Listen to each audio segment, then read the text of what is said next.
नमस्कार, India voice देख रहे हैं आप और मैं हूं आपके साथ ज्योति निषाद। हरियाणा के मुख्यमंत्री मनोहर लाल कुरुक्षेत्र से लाइव आ रहे हैं, क्या कुछ कह रहे हैं आपको सुनाते हैं।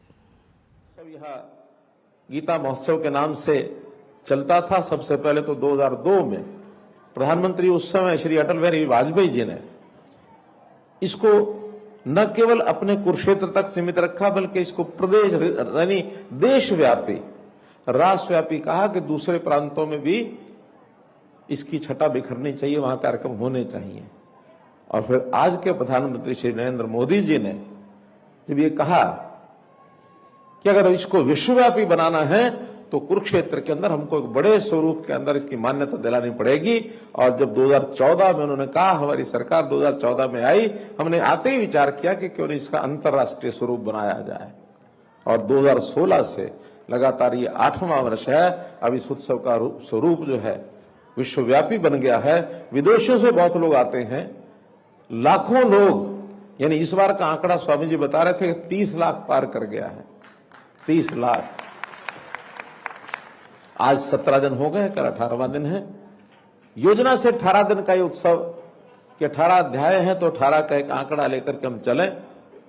और इसमें भी पिछले वर्ष एक बात विचार की कि जिस सप्ताह में गीता जयंती का वास्तव दिन हो उस सप्ताह के रविवार तक उसको शुरू करें, और उसके 2 सप्ताह पहले जो शनिवार है उस दिन वो शुरू करें, या उसके 4 दिन पहले, क्योंकि तभी 2 सप्ताह के 14 दिन, 4 दिन उससे पहले के 18 दिन बनते हैं। उसी में से 7 तारीख और ये 24 तारीख तय हुई। 18 दिन के उत्सव को हमने देखा है। और इसको, इन तीर्थों को और कैसे आगे बढ़ाया जाए। कुरुक्षेत्र की ये गीता जयंती का जो स्थल है, इसकी तो योजनाएं हमारे केंद्र सरकार की ओर से भी बन रही हैं, हरियाणा सरकार की ओर से भी बन रही हैं, हमारे जो टूरिज्म डिपार्टमेंट है वो भी बना रहा है। लेकिन जो ये अलग अलग स्थानों के तीर्थों की जो खोज हो रही है, वहां के लिए कुछ किया जाए, तो 4 वर्ष पहले मैंने स्वयं एक जिले में जाकर के सभी 5 जिलों में 5 दिन लगाए। सभी तीर्थों पर मेरा जाना नहीं हुआ, जैसा बताया कि समय में होकर आया हूं। मैं लगभग 65-70 स्थानों पर गया हूं।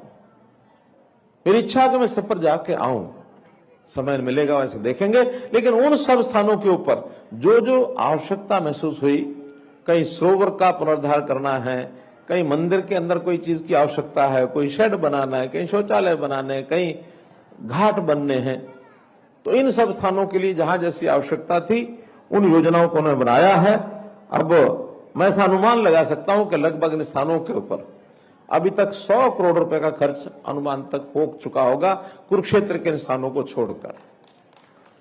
और उसके अंदर 50 से ऊपर स्थानों पर काम पूरे हो गए हैं।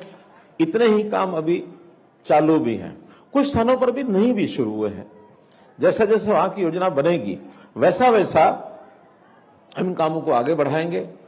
मैं हमारे केडीपी के जो अधिकारी हैं, चाहे उपेंद्र सिंघल हैं, मदन छाबड़ा जी हैं, अथवा अन्य पदाधिकारी हैं, इनको कहूंगा कि और अपनी योजना को जरा तेज करें। तेज करेंगे तो जिस तीर्थ पर जो आवश्यकता है उसको पूरा करने के लिए समाज भी है, सरकार भी है, सब आपको सहयोग करेंगे।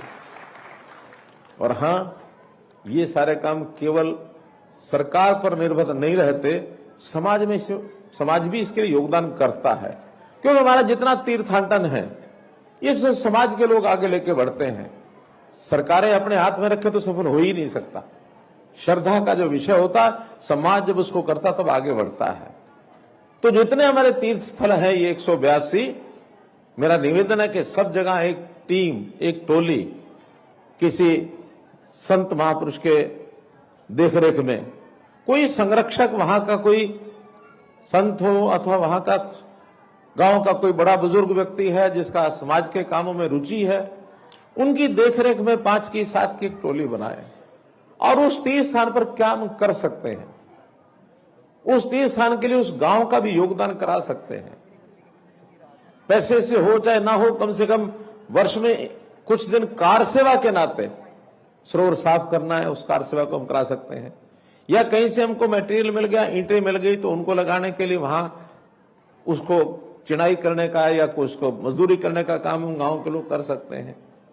या वहां कोई हमारी गौशाला है तो गांव में से हम चारा या दाना अनाज इकट्ठा कर सकते हैं। निर्माण के काम में समाज और सरकार ये सब मिलकर के करेंगे। इसलिए इन स्थानों को कैसे दुरुस्त किया जाए, अच्छा किया जाए, इसको हम आगे बढ़ाएं।